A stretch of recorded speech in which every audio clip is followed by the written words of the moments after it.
Fala pessoal, tudo bem com vocês?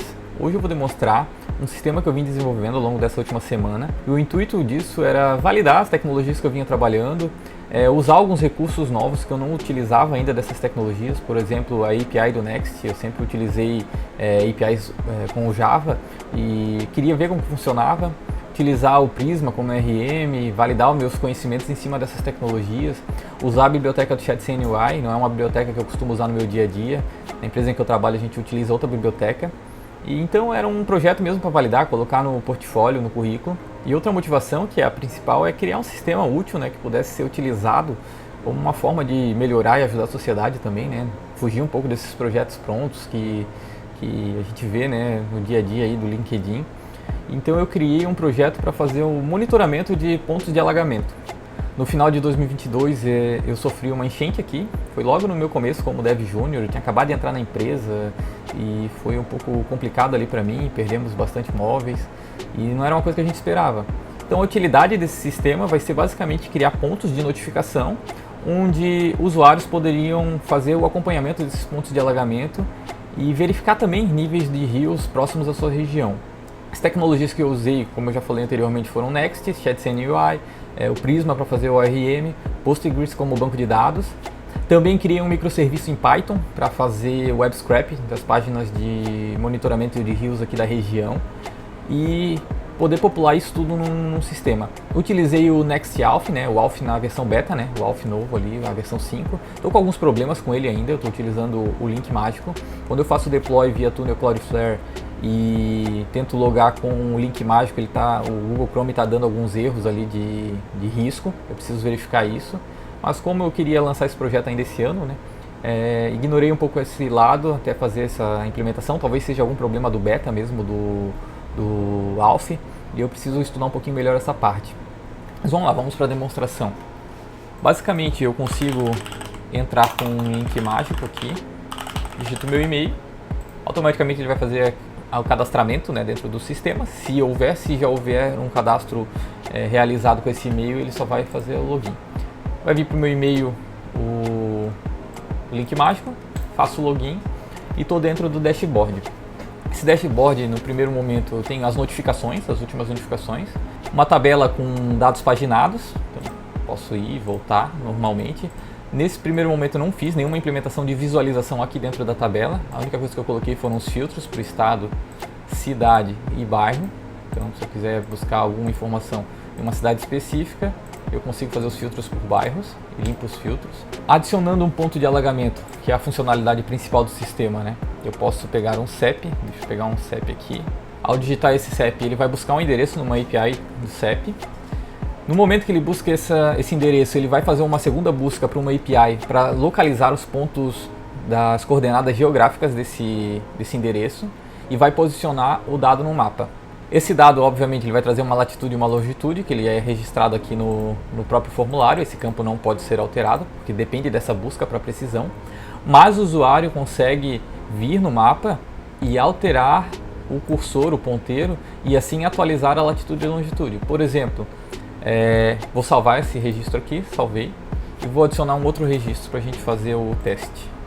Vou adicionar um novo alagamento, seleciono o CEP, ele vai procurar o endereço e ele não encontrou essa localização no mapa. Como ele não localizou esse dado, é obrigatório que o usuário venha aqui e faça a movimentação do cursor, né, do marcador no mapa e encontre a rua. Eu não sei exatamente onde é esse endereço, então eu vou botar o cursor aqui nesse ponto.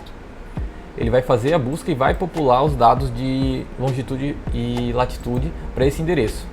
Uma coisa interessante é que quando eu faço a busca dessa latitude e essa longitude, eu consigo também pegar os limites daquela rua, daquele posicionamento geográfico. Então eu recebo mais duas coordenadas, né, mais duas latitudes e longitudes paralelas, onde eu consigo traçar esse quadrante.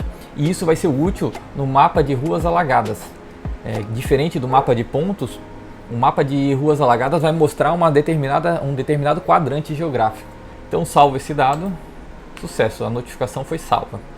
Ainda assim é possível fazer só o cadastramento manual sem digitar o CEP, sem fazer essa busca automática, e posicionar só o marcador do mapa e fazer o save, né, que também vai persistir essa informação. Indo para a questão dos mapas, vamos começar com os pontos alagados. Ele vai criar um mapa, né, de tela cheia, e vai me mostrar todos os pontos, todas as coordenadas que foram marcadas, e obviamente vai fazendo agrupamentos por causa da clusterização desses mapas, né? E eu consigo, por exemplo, clicar em cima de um ponto e ver os detalhes. Se o usuário cadastrou alguma observação lá no formulário, eu consigo pegar o endereço exato. É um mapa de acompanhamento mesmo dos pontos, dos focos. Eu tinha colocado uma query ali para puxar só as últimas 24 horas, mas eu acabei comentando.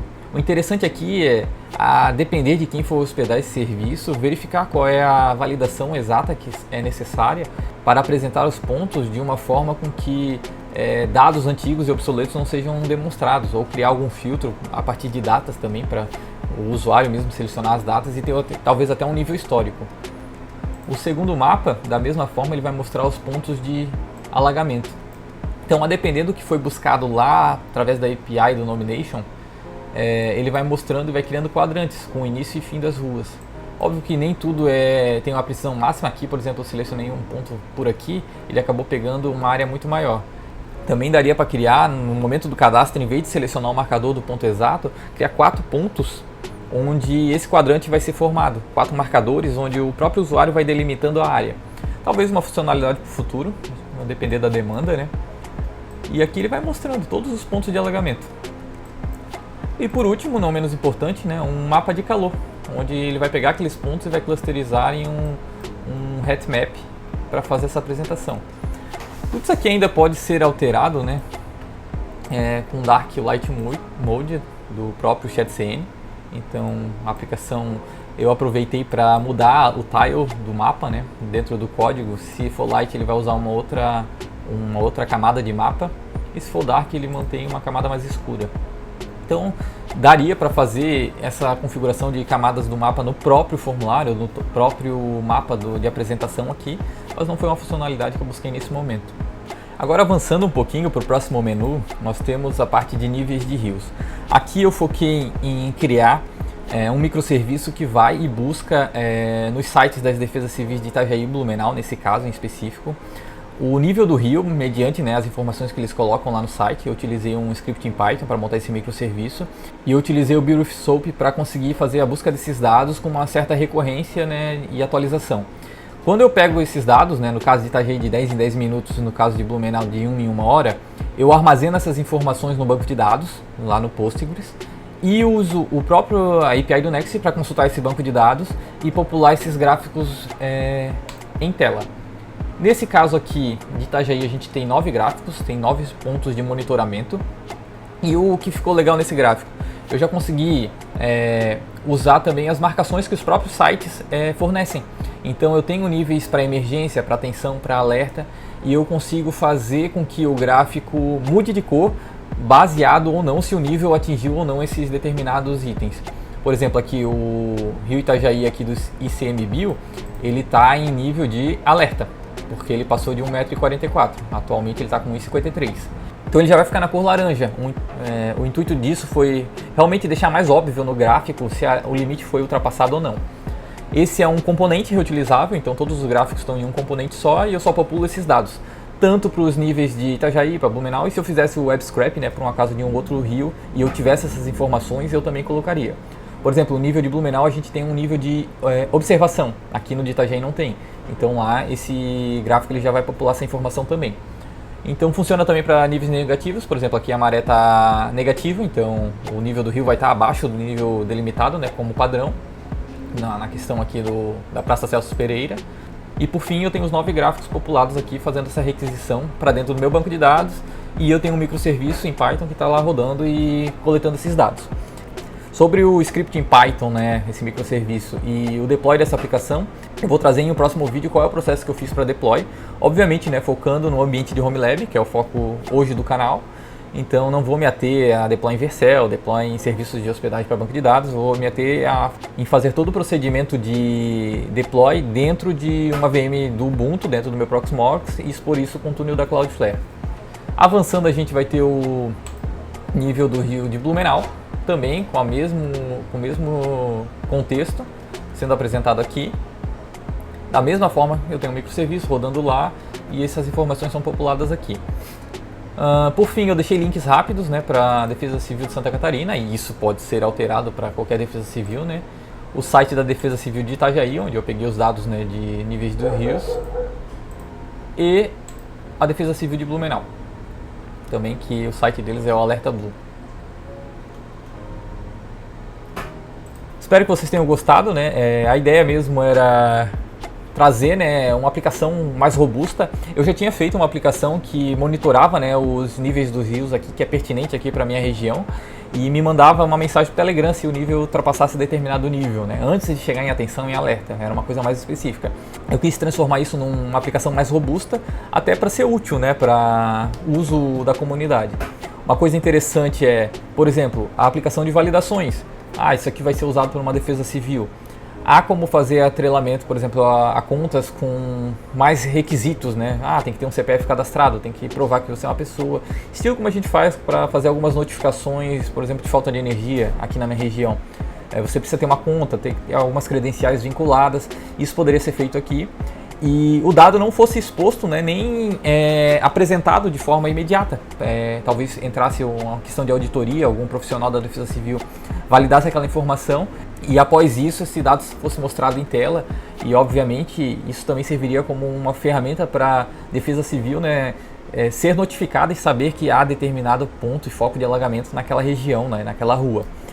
Uma coisa interessante é que esse sistema não precisa ser atrelado, né, a focos de alagamento, mas sim em catástrofes meteorológicas no geral, né?